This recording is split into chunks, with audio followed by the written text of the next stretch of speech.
बेटवा का मेरे चड्डी फटी है, लाई नहीं आई पावत है, बेचारा फटी फटी पहनत है। के का फोन आई हो?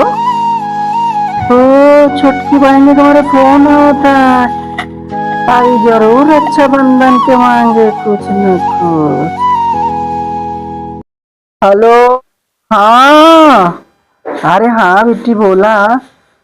नहीं नहीं तो का बोला भूल जावे। हाँ हाँ हाँ, नहीं दे रहे, भूल गए रहे। बोला का चाहे? हाँ, का पसंद करे हो बोला।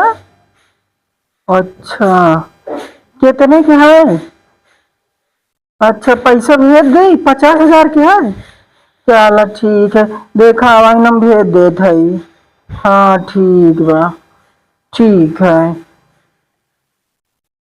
यार इनका पता नहीं है, मर लड़का चड्डी फाटी फाटी पहनत है, कैसे जिंदगी चल रही है। बहनी हरे दूसरे घरे में जाए के बाद सब भूल जाती। कौनो बात नहीं, कहाँ से दे पैसा, देखा व्यवस्था करे पड़ी।